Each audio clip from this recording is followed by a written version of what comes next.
You found it. Your home for the best content on your favorite team, the Fighting Tigers of LSU. Do us a favor. Subscribe to the channel. Leave your comments below.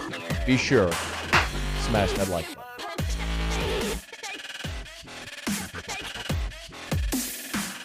What's the mood like around the Arkansas program right now? Year two Sam Pittman at 6-3 right now in November. It's extremely hot.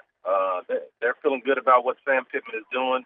They're feeling good about the coaches that he's brought to the University of Arkansas. They all feel like they can win here. We've won 6 games this year. Over the last couple of years, we struggled to win 2, or in a season. So Sam Pittman has brought a lot of confidence to this football team. He's unlocked the passion of these student athletes on this campus. And they feel like they want to play for him. And they found their love again. And so they're going out there making things happen. Now let's talk about the offensive side of the ball first. I know it's your passion being a former quarterback. KJ Jefferson, man, he has been certainly steady and consistent. 16 touchdowns, just the 3 interceptions. What has been the biggest thing you've noticed in his growth this year? I think the biggest thing is what you just said. He only has 3 interceptions. He's really protecting the football, first and foremost. That's the biggest thing. But he's been very, very productive. He's a big guy that can run the ball. He's a big guy that has a nice touch on all deep balls. I feel like he throws one of the best deep balls in America. And if he can get Traylon Burks behind you, he's going to hit him. So his ability to run the football, run the option, run the RPO, be a short yardage and goal line back gives Arkansas an additional running back in the backfield. And, I tell you what, he's been really nice in the passing game. Kendall Browse was dialing up some things with him. He's not a Felipe Price kind of guy. And Kendall Browse has said, hey, we're going to love the one we're with. And we're going to do what KJ does best. And they're going to run it first, and they're going to try to hit you over the top. So you mentioned Traylon Burks. I think that's a guy we all know and has first-round NFL potential. Who else is on that offense that's a playmaker that could impact this game? I think you got a guy that's really starting to come on, a guy named Dominique Johnson. He got his first start last week. He's a running back, and he had 17 carries for 108 yards and was very, very good. He's actually a guy that Sam Pittman was trying to motivate early on in the season, moved him to tight end for just a brief couple of days. Dominique didn't like tight end, and so when he got a chance to come back to running back, he started running like crazy. So we say, hey, if anybody's having a slump, move them to tight end, and then they'll come out of it. But Dominique Johnson is a guy that is really good. We thought Rocket Sanders, a running back as well, was going to be the guy that was going to carry the torch. But between those two now, Dominique Johnson has moved ahead of all of them. And Rocket Sanders is right there, number 2. And the guy who was our best running back last year, Trayvon Fifth, he's the 3rd guy right now. So we feel good about the running back group at Arkansas. They're very deep, they're very diverse, and they're very big. Quinn Grovey is with us, former Arkansas quarterback, member of the Arkansas Razorback Network. He'll be in Baton Rouge this weekend, LSU and the Hogs on Saturday. What about the offensive line that was such a staple there under Brett Bielema? How does that matchup play out with Arkansas's offensive line against that LSU defensive front? That's $1 million question, man. LSU is always going to be bigger. They're always going to be faster. They're always going to be stronger. But I don't think that's mattered a whole lot in this contest when you're Arkansas. We've had some teams that wouldn't even come close to the talent of LSU, but we've always played them tough. And now I think this offensive line has some confidence. They're bigger. They average about 6'4", 300 pounds. They're over 300 pounds, 315 pounds. And so now, for the first time in a long time, Sam Pittman is starting to get an offensive line that matches up. I still think LSU will be bigger. They'll be faster. They'll be stronger. But this offensive line is going to rely on continuity, playing a lot of games together. Ricky Stromberg, by far, is the leader of this offensive line. He's your center. He makes all the calls. And you've got to have Myron Cunningham on the outside, being able to protect KJ's backside. I think they feel like they'll be able to go in and run the ball and execute their offense. Hey, Quinn, let's flip the field. It's such an interesting game because LSU, we know Max Johnson's been the starter, but Garrett Nussmeier is going to play in this game. Ed Ogeron has said that. So one big question for LSU is how they manage the quarterback position, but for Arkansas, how do you defend that when there isn't a lot of film on Garrett Nussmeier, and you're really not sure how LSU is going to approach that position? First question I would ask, Matt, and I haven't watched LSU a whole lot other than this week, is, it looks like Max Johnson is having a great year. I mean, the guy's completing 6% of his passes, 2,169 yards, 22 touchdowns, only 6 picks. I'm wondering why he even playing another quarterback. I guess we'll find out. People getting spoiled, man. People getting spoiled. Joe Burrow's spoiled. For a program that didn't have a quarterback for a decade, Joe Burrow wrecked everybody. Well, it's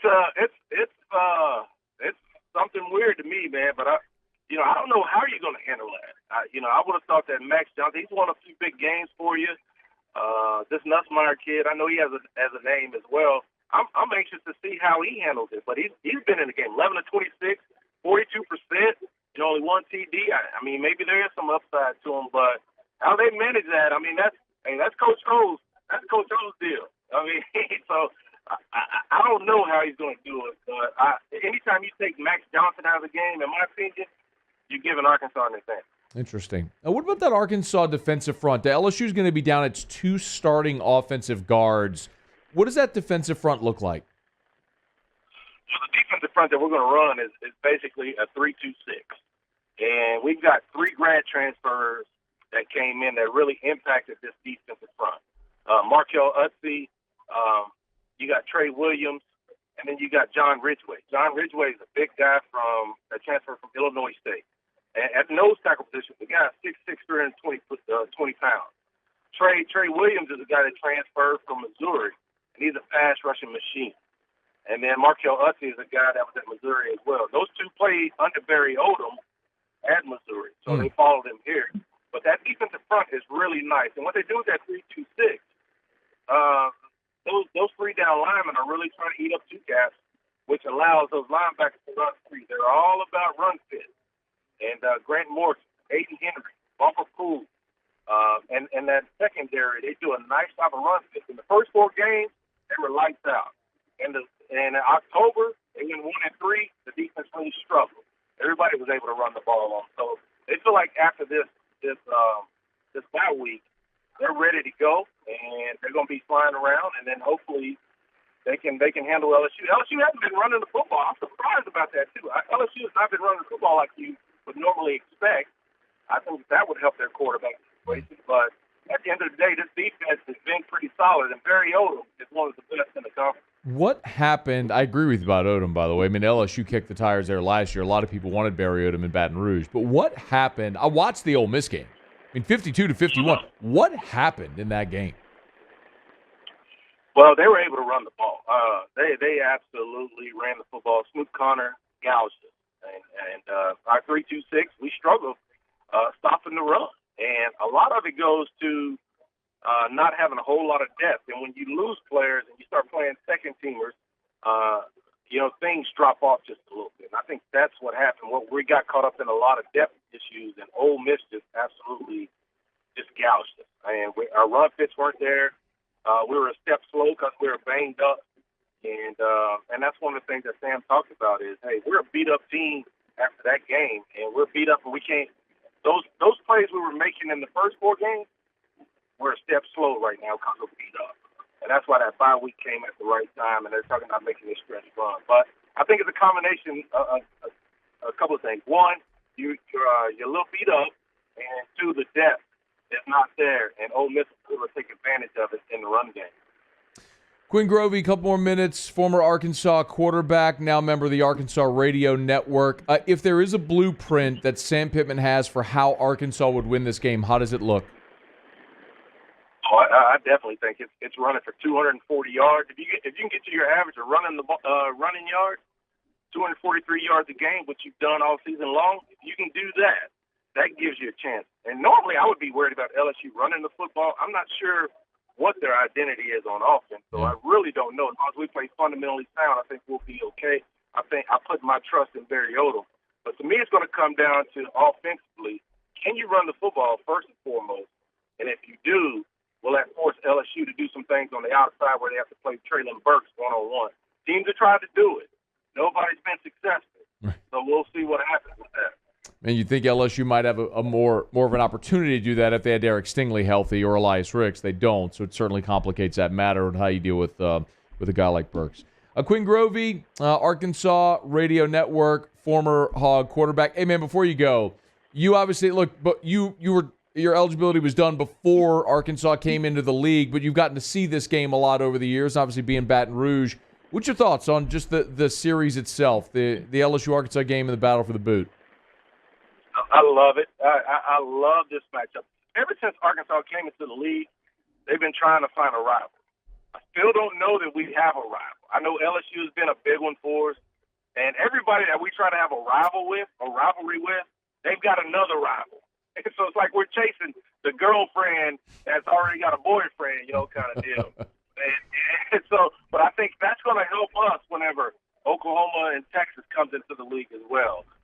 So I think we'll find our rival. But this has been a game where rosters don't matter. It just seems like y'all have always had the better talent, but we've always battled. And this game's always come down to the end. So I don't expect anything different down in Death Valley.